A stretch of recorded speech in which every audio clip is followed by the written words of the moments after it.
Juan Carlos Murcia, hablemos de las tendencias literarias en este espacio que tenemos acá sobre literatura, pero lo que marca la literatura, cuentos, novelas, ensayos, poesía, pero la tendencia acá en la ciudad de Armenia, ¿cómo la perciben ustedes desde la librería?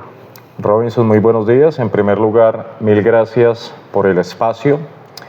En la librería tenemos ya una experiencia de 18 años.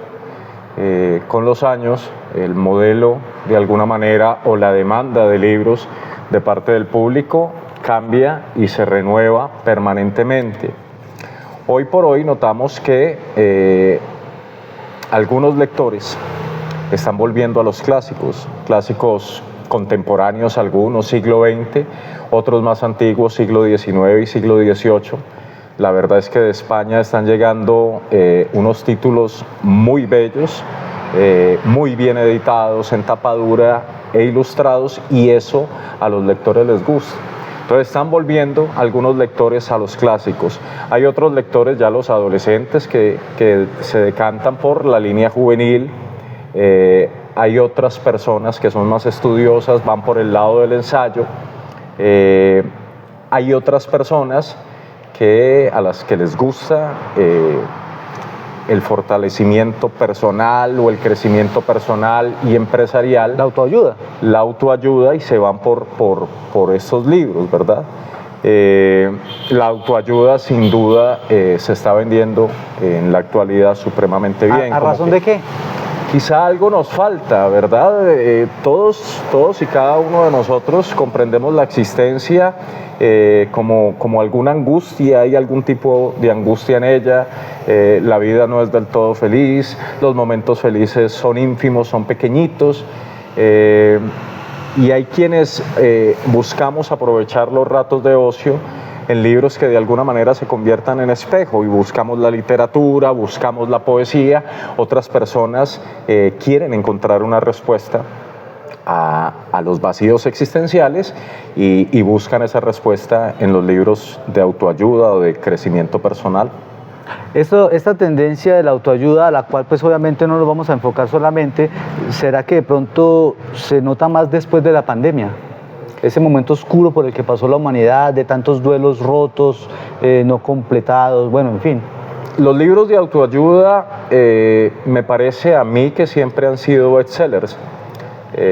Incluso autores como Paulo Coelho, Walter Rizzo, se han vendido muy bien desde antes de fenómenos sociales como la pandemia a nivel mundial. Claro, a partir de la pandemia posiblemente las ventas o la demanda de este tipo de libros crezca, y hoy por hoy son muchos más amplios, digamos, los estudios en ese sentido. Hay muchos más autores escribiendo autoayuda, formulando distintas hipótesis. Disfrazada un poco de novela a veces, ¿no? Incluso a veces de pronto hay en este ámbito narrativas que apuntan hacia la novela. Yo la verdad las desconozco, porque la puedo referenciar como librero. Como librero en Pensamiento Escrito, librería, tenemos esta temática. Sé que se venden supremamente bien, y yo recomiendo como librero por nivel de ventas. Entonces le digo a una persona, mira que este libro lo están demandando mucho, este libro se vende muy bien. El tipo de libros que yo leo, la literatura en la que me enfoco es de otro, y ahí sí puedo dar una recomendación, digamos, sobre la estructura, sobre la temática, en fin. Ya para cambiar entonces de tercio, ¿se encuentran esos libros acá? Si alguien quiere venir a comprarlos. Se encuentran en Pensamiento Escrito, son muchísimos. Bueno, como los clásicos también, lamentablemente no con todos podemos contar, pero hay libros aquí en Pensamiento Escrito de crecimiento empresarial, personal, autoayuda, como quiera que se llamen. Hay ensayo filosófico, hay ensayo sociológico, antropológico, histórico, hay poesía, hay narrativa contemporánea, hay clásicos, hay cuento, hay novela, hay literatura juvenil, los libros juveniles. Y hay libros importados, que es algo que me ha llamado mucho la atención en los últimos meses que vengo a la librería, porque encuentro libros donde el papel tiene una calidad, digamos, estándar, genérica, pero hay otros que se siente el peso, se siente el diseño, la belleza pastadura y que son clásicos. O sea, la humanidad pareciera como que está retornando otra vez a cierto momento de la historia, porque en el cine está pasando, vemos que están haciendo remakes de películas, remakes de series, incluso de telenovelas. En Colombia están haciendo otra vez los remakes. La literatura no puede hacer versiones nuevas del mismo autor, pero sí reencaucharlas en el sentido de volverlas a editar, pero de una forma muy linda. En eso están los importados. La nostalgia es un romance y siempre lo será, y añoramos volver el tiempo atrás. En ese orden de ideas, algunas editoriales independientes españolas y argentinas se han ocupado de rescatar los clásicos de la literatura universal y presentarlos al público, editarlos para venta al público de una manera muy bella. Es ahí cuando tú dices la calidad del papel, vemos calidad de papel de grosor de 90 gramos en propalcote, unas ediciones muy bien curadas, muy bien tratadas, ilustradas en tapa dura. Como esta que estamos viendo acá. Como esta que estamos viendo acá, pero digamos esta es producida en Colombia. Ah, bueno, es sí, Gabriel claro. García Márquez. Pero me refiero a que el tema de reeditarlo. Claro, de reeditarlo permanentemente, es un clásico maravilloso. La calidad del papel es bella, está ilustrado por Luisa Rivera, que es una de las mejores ilustradoras latinoamericanas, la chilena Luisa Rivera. ¿Esos son importados? Estos son importados. Este es un título, Libros del Asteroide. El sello, perdón, Agatha Christie, una obra recomendadísima, Klaus y Lucas. Esta es una trilogía bellísima. La calidad del papel, reitero. Y el peso que se siente. El peso, claro, la calidad del papel es muy buena. Lamentablemente, en Colombia, las grandes multinacionales que operan en el mercado del libro, como Penguin Random House y Planeta, no se esmeran mucho en publicar ediciones con calidad de papel excelsa, digamos, o con muy buena calidad de papel.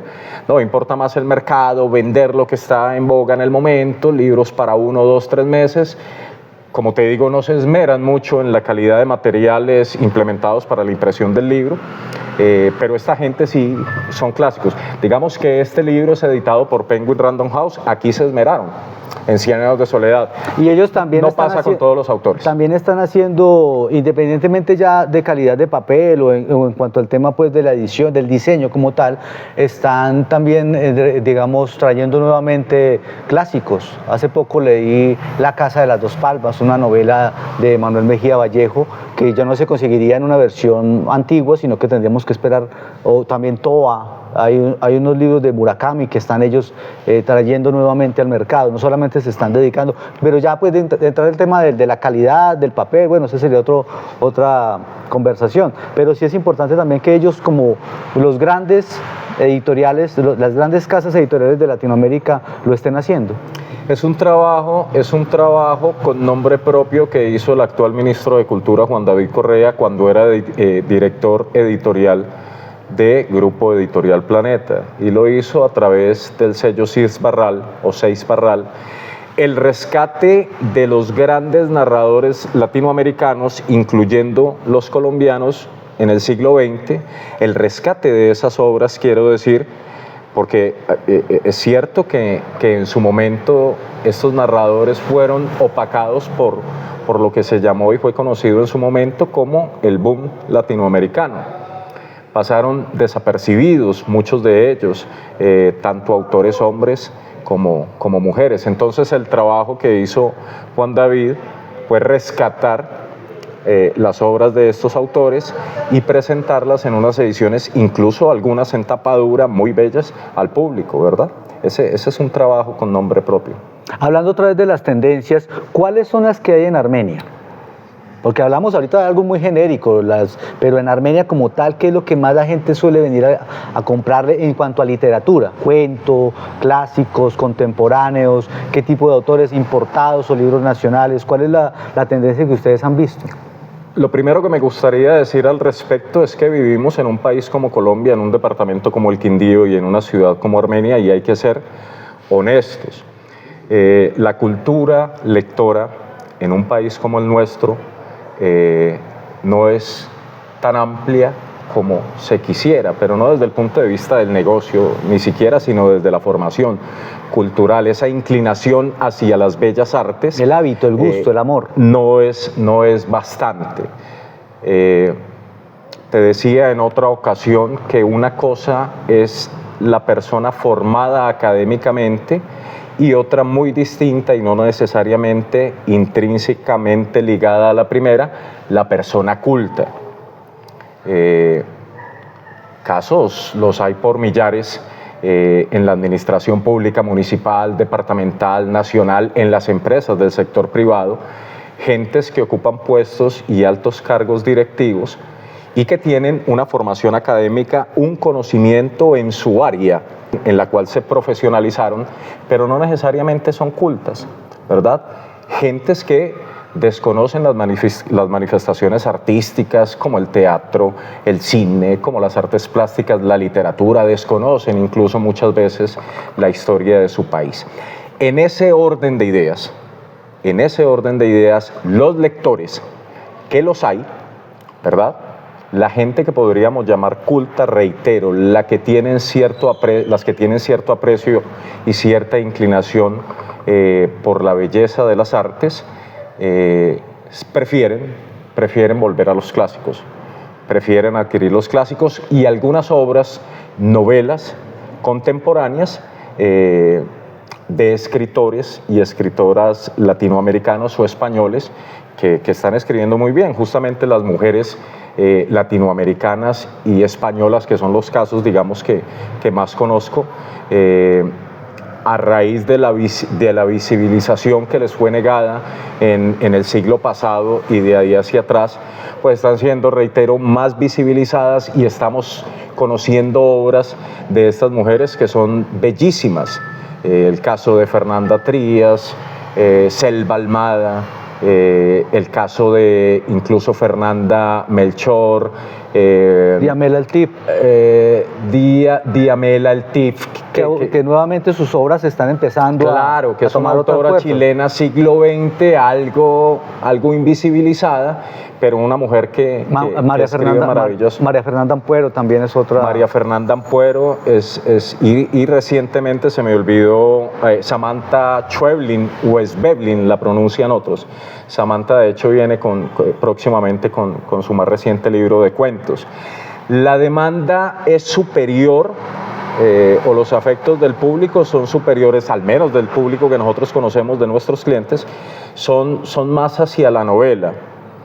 Luego viene el cuento y la poesía, sí, lamentablemente. Poco mercado. No, pero no, es muy poca la gente que se interesa por leer poesía, lo cual es lamentable en una sociedad como la nuestra, que necesita de poesía, necesita incluso poetizar la gran tragedia que somos como nación. Porque siento que en la poesía hay mucho sesgo. Se lleva siempre a cuando uno le dice a alguien, estoy leyendo poesía, sienten que es algo meloso, de esas credenciales de Giordano que se leen en los 80s, pero hay una poesía dura, hay una poesía fuerte. Hace poco hablaba con usted, Juan, de la poesía de Raúl Gómez Hatín, la poesía de Pizarnik, por ejemplo, poetas como Jaime Sabines, que no son, digamos, los románticos, y cuando son románticos no son melosos, sino que tienen otra forma de abordar la poesía. Hace falta poesía en Colombia, en Armenia particularmente. En Colombia, en el siglo XX lo llamaron el país de los poetas, ¿verdad? Había un poeta en cada esquina, o tú levantabas una piedra, ahí estaba refugiado un poeta. En cada bus había un poeta. Claro, no, poesía abunda, pese a la escasa demanda. Me parece que poesía abunda. Pese a la escasa demanda de lectores, pero hay mucha... De lectores, pero poetas los hay maravillosos, los hay muy buenos, los hay malísimos, ¿verdad? En el Quindío hay muy malos poetas, pero hay también unos buenos. Pero habrán algunos buenos, evidentemente. Pero lo que tú señalas es cierto, la poesía no es la romantización de una relación afectiva o de la vida misma. Existen exponentes de ese tipo de poesía, pero la poesía también es existencial, es dolorosa, Cuestiona. Rompehuesos, te cuestiona, te inquieta. Contempla, narra. Todo. Hace poco escuchaba un poema en un podcast de Piedad Bonet, donde hablaba del tema de la donación de órganos a la que el cuerpo de su hijo, digamos, lo sometieron, porque él donó órganos, y ella narra como ese instante, pero como de una forma muy poética. Lo hace en un poema, de hecho lo hace en un poema. Y es una cosa deslumbrante, es maravilloso. Y Piedad tiene una particularidad, se me olvidó mencionar ahorita a Piedad Bonet, que para mí es una de las grandes escritoras en la historia de la literatura colombiana. Y también poeta. Y también poeta. Y te decía, la particularidad de estas escritoras que están siendo visibilizadas por su trabajo, por merecimientos en la literatura latinoamericana, es que logran mezclar la profundidad y la fluidez de la narrativa, la logran mezclar, te decía, con poesía. Y tiran unas líneas, unas cosas maravillosas que son las que te hacen levantar el rostro del libro y sonreír para tratar de conmensurar, comprender la belleza de lo que te están diciendo. Piedad es una extraordinaria escritora, es una extraordinaria poeta, y creo que los escritores y escritoras a nivel mundial, los más relevantes son los que están logrando combinar esos dos elementos, la fluidez narrativa con la estética y la belleza de la poesía en la obra narrativa. La novela. En la novela o en el cuento. Ahora, cuando son poetas también de oficio y por otro lado publican un poemario, pues eso es para el disfrute del público. Eso es lo que llamamos en otras oportunidades una obra poética, con poética de su narrativa. Hablamos de prosa poética. Le han puesto esa etiqueta. Digamos que es acertada, es válida. Prosa poética es válida. Caso Tomás González. Claro, lo de Tomás también es extraordinario. Lamentablemente, el grupo editorial que se ocupa de las publicaciones de Tomás González, que es Grupo Editorial Planeta, como que no se ha ocupado en sí de darlo a conocer, de publicitarlo, de enterar a la gente como lo hacen con otros libros de la existencia de la obra de Tomás González. También está en esta línea de la prosa poética Álvaro Mutis, por ejemplo. Es una cosa maravillosa. Sé que es un lugar común, pero es imposible no llegar a ese lugar común. García Márquez tiene prosa poética. Aunque García Márquez no fue poeta, leyó mucha poesía, pero Mutis sí. Escribió poesía y también hizo narrativa. Tomás no ha escrito poesía, por lo menos no que yo conozca, no sé si me equivoco, pero se siente esa belleza. De poesía, ¿qué autores pueden encontrar en la librería Pensamiento Escrito? Pero otra pregunta agregada, ¿qué se necesita entonces para leer poesía? ¿Qué frecuencia debe haber allí distinta a cuando se lee otro tipo de literatura? Me parece que ninguna. Lo que se requiere para leer poesía o cualquier otro género literario es disposición. Yo tuve un tiempo, y lo hablo por propia experiencia, en los que me podía empacar un libro de poesía, que no es una gesta ni mucho menos. La poesía bien entendida, bien comprendida, rinde mucho su lectura, y se empacaba uno un libro de poesía en un día, en 2, 3 días como máximo. Hoy por hoy estoy más tendiente hacia la narrativa poética, hacia estas obras que te describía con antelación. Esas me encantan. Y hay momentos en los que estás con la cabeza clara, con el tiempo suficiente para devorarte un libro de estos en una semana o 15 días, un libro de 500, 600 páginas, o en 3 o 4 días un libro bello de 300 páginas. Y hay otros momentos en los que no, depende de los tiempos, depende de las circunstancias, depende de la disponibilidad que tengas, de la claridad mental que tengas. Entonces, la frecuencia de la poesía, ojalá pudiéramos leernos siquiera 1 o 2 poemas diarios, ¿verdad? Son necesarios. La poesía es necesaria para vivir. Querer es poder, entonces, para llegar a la poesía, en general, para llegar a la literatura, leer. Tener la leer. disposición, El tener hábito. la disposición. Se entiende, o algunas personas entienden, y así lo expresan, por lo general son las personas que no leen, que los libros en Colombia son caros. A eso quería llegar, pero antes de que se Ok. me meta ahí, ¿qué poetas se encuentran acá en la librería? Más que poetas, sí, poetas latinoamericanos, Colombianos también. algunos españoles, colombianos. El trabajo que ha venido desarrollando el Fondo de Cultura de México es muy interesante. Tú hablabas de Raúl Gómez Hattin, con Amanecer en el Valle del Sinú.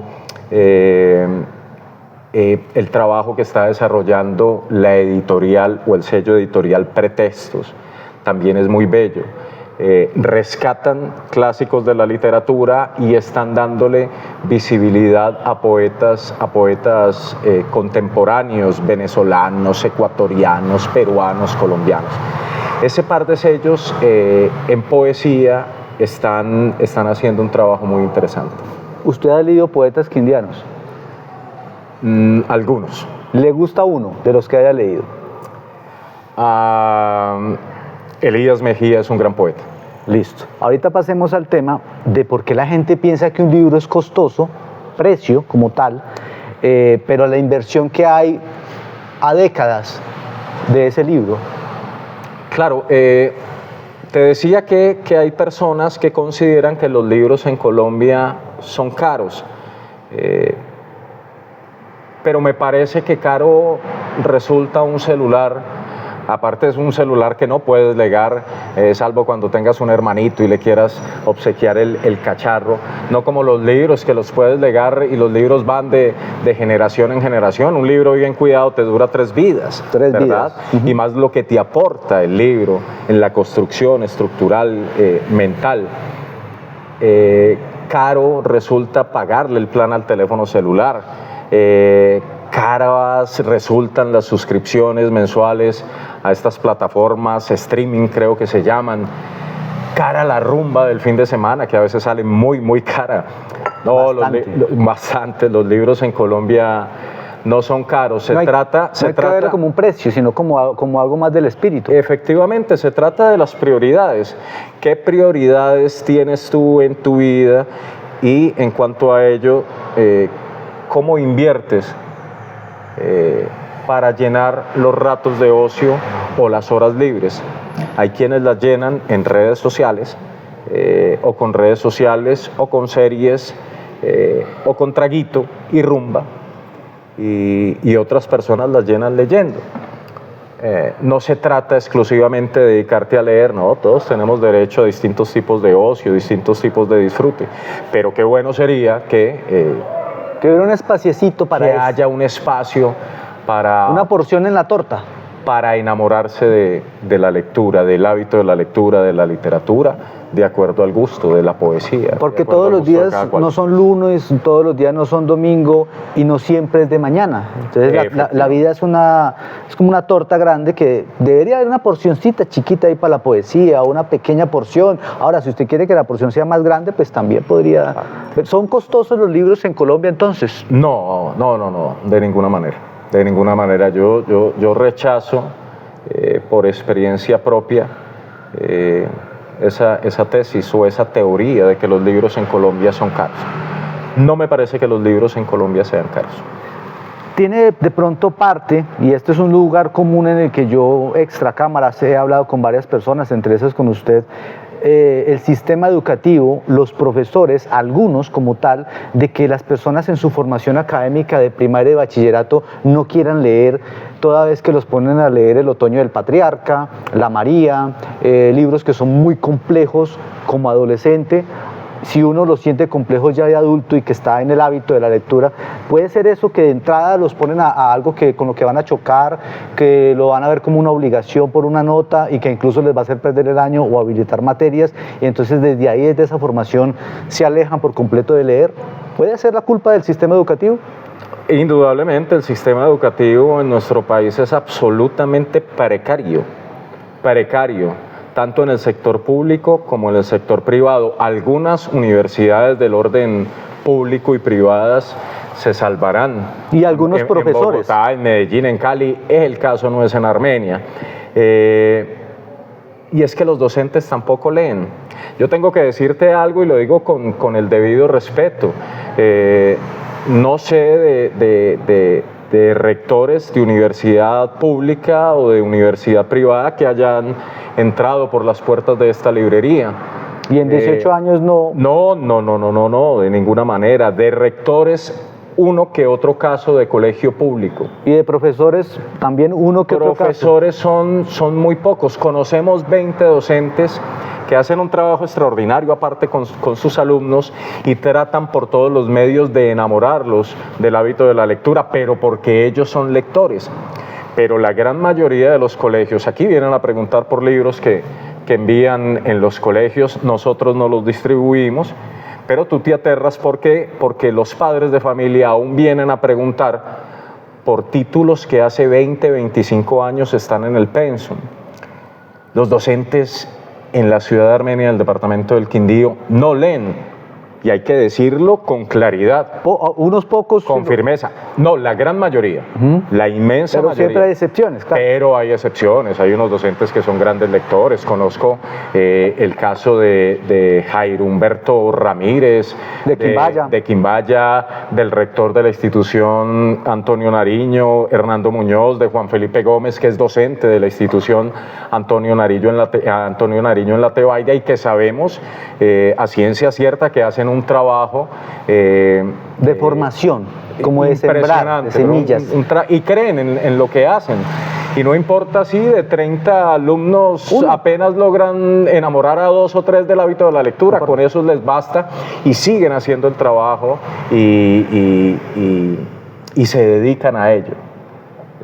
Me parece un acto de honestidad impresionante de parte de los docentes. Pero la gran mayoría de docentes dirá uno, bueno, es lo que hay. Cada mes igual cobran el salario. Juan, ¿por qué es importante que estos profesores y que en general las personas empiecen a adquirir el hábito de leer? Porque la carga de esta vida es muy pesada. Muy pesada. No conozco realmente a quien no le duela vivir. Vivir duele, te lo decía hace algunos minutos. Vivir es doloroso y son muy pequeñitos y fugaces los momentos de dicha que tenemos. Leer, disfrutar del hábito de la lectura, enamorarnos de las líneas de un buen escritor, es uno de esos pequeños momentos, de esos fugaces momentos de dicha. Las personas que no tienen el hábito de leer, porque tampoco tienen que estar obligados, pues sería lo ideal, pero no tienen por qué estar obligados, pero que de pronto sientan la curiosidad, digan, bueno, es que yo siempre he querido leer, pero no sé por dónde empezar, y pues lamentablemente a veces no tienen una buena orientación, porque nunca es tarde, porque mientras que haya vida y esperanza y puede llegarse. ¿Cómo podrían empezar? Alguien que diga, no, es que yo me habré leído un libro en mi vida, y creo que me leí 2 en el colegio porque me tocaba, porque si no me lo leía, porque si no... ¿Cómo podrían comenzar?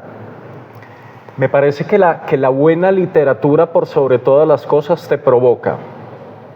Porque hay un catálogo enorme. Infinito. Y cada vez hay más. Yo hablábamos, y disculpe que le interrumpa, hablábamos en una ocasión de que hay también una sobreproducción de muchas cosas. Demasiado cine, demasiadas series y también demasiados libros. Algunos valen la pena, como algunas películas valen la pena.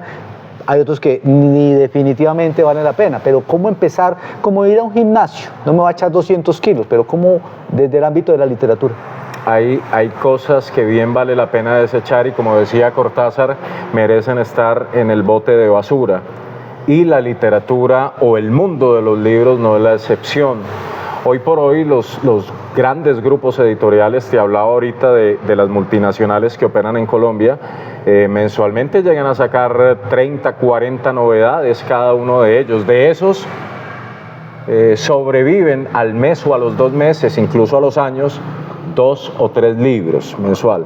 El resto son libros de temporada, digámoslo, libros para un mes, para 2 meses, que si no los vendes en ese periodo, posiblemente se queden anaquelados durante mucho tiempo, hasta que los grupos editoriales los pidan en devolución para hacer los picadillos o para revenderlos en ferias.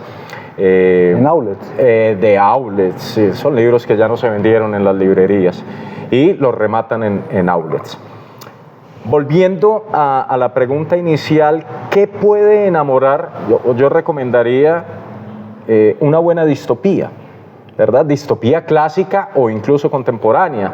El caso de Huxley, de George Orwell con 1984, Rebelión en la Granja. Un mundo feliz. Un mundo feliz de Huxley. Hoy por hoy hay una mujer que está creando una distopía interesante y que olvidé mencionarla hace poco, Agustina Basterrica, Argentina, tiene una distopía muy bien lograda titulada Cadáver Exquisito. Me parece un muy buen comienzo para aquel que quiera iniciarse en la narrativa, en la lectura de literatura.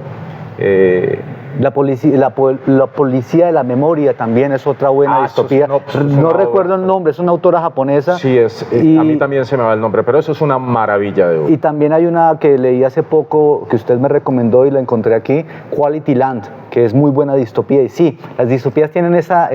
Sí, son muy agarrados. No sé, lo agarran a uno porque le plantean otras cosas que incluso no son ni tan distópicas. Si usted se pone a ver la realidad del país y la realidad del mundo, guerras, desplazamientos, migraciones, persecuciones a los ilegales, parecieron una distopía, pero... Es que el mundo que nos tocó vivir fue una distopía hace 30 años. Sí. El mundo indistintamente de algunas variables, pero estamos viviendo una distopía. Y las distopías que se están creando hoy, que se están escribiendo hoy, seguramente les va a tocar vivirlas a las futuras generaciones a la vuelta, esperemos, de 20 o 30 años, pero me temo que el tiempo se va cortando. O sea que las distopías podríamos ya, para ir redondeando, tomarlas como algo profético. Quizás, ¿no? Para algunos. Efectivamente, el mundo que imaginó Huxley en un mundo feliz, aquel donde ya no van a tener que darnos garrote y encadenarnos para servir a un fin que favorece a los dueños del mundo, sino que nos van a complacer. Me parece a mí que es el mundo que estamos viviendo en este momento, el mundo de la complacencia, donde lo importante es la experiencia. Ahorita te venden experiencias en todo lado, ¿verdad? Hasta para comerte una hamburguesa. Y la literatura también te da una experiencia a uno. Y la literatura te está tratando de vender experiencia. Se nos quedó por fuera Ray Bradbury con 451. Claro, no, joyas de la literatura se nos quedan por fuera. Te decía lo de la experiencia, incluso en el mundo de los libros te están tratando de vender una experiencia efímera. La profundidad de un texto, la profundidad filosófica, la belleza narrativa ya va quedando de lado. Por fortuna, te decía en un principio, existen los clásicos, tanto los antiguos como los contemporáneos. ¿Dónde se ubica la librería acá en Armenia? Porque usted es un hombre sensato y no parte del sesgo de decir es que todo el mundo sabe dónde queda la librería, son 18 años. De ninguna manera, efectivamente. Aspiraría que fuera así. Que se volviera un imaginario. Claro, pero uno a veces le dicen, mira que donde venden estos equipos, o donde venden estos tenis, o donde venden estos celulares. No podemos estar enterados de todo. La librería está ubicada en el centro de la ciudad de Armenia, en la carrera 14, número 2218. Una cuadra arriba de Cámara de Comercio por la acera del frente. También se pueden pedir los libros por vía internet. ¿Hay una página de ustedes? Sí, nosotros tenemos una página totalmente actualizada. La página la actualizamos permanentemente con novedades, desde luego con existencias. Hacemos envíos a nivel nacional. La página es www.pensamientoescrito.com. Hacemos domicilios en la ciudad de Armenia. La gente puede comprar por página, nos puede escribir o hablar al WhatsApp o a nuestras cuentas en redes sociales, en Instagram y en Facebook. ¿Nos encuentran como Pensamiento Escrito Librería?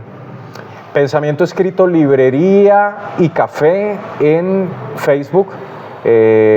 Pensamiento Escritor en Instagram.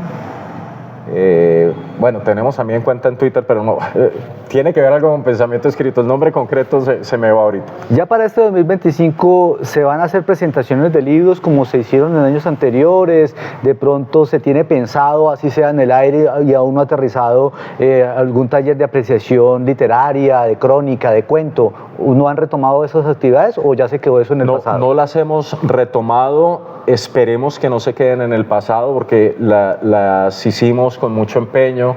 Los programas que creamos como Voces y Letras, por ejemplo, que era la presentación de autores de talla nacional aquí en Armenia, o como Juntapalabras, que era algo más de autores de talla nacional igual, pero más nuevos en el oficio de la escritura, igual con maravillosas obras. Nos tocó ponerlos, este par de proyectos, en stand-by porque lamentablemente tuve un problemita de salud que me dificultó en ese momento seguir adelante con los proyectos. Esperemos retomarlos en este año, abrir nuevamente espacios de discusión frente a la literatura, de creación también literaria y de presentación de libros. Carrera 14, número 2218, coordenada exacta al frente de Caracol Radio o diagonal ahí a Cámara de Comercio. Al frente de Caracol Radio o una cuadra arriba de Cámara de Comercio por la acera del frente.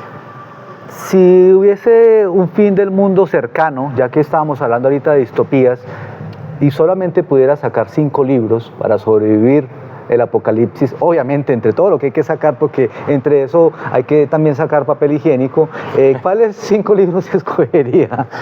De papel higiénico nos llevamos uno titulado El arte de hacer popó, que salió recientemente. Y se llama así, no es broma. No, se llama así, El arte de hacer popó. Elevaron a la categoría de arte el placer de cagar. No, imagínese usted. Pero estamos en este mundo y ¿qué le hacemos? Pero los 5 libros que se llevaría como porque me toca llevármelos, o si estuviese en una isla desierta, bueno, yo sé que usted ya me entiende. En primerísimo lugar, El otoño del patriarca, de Gabriel García Márquez. Dejemos hablar al viento, de Juan Carlos Onetti. Indudablemente Rayuela, de Julio Cortázar.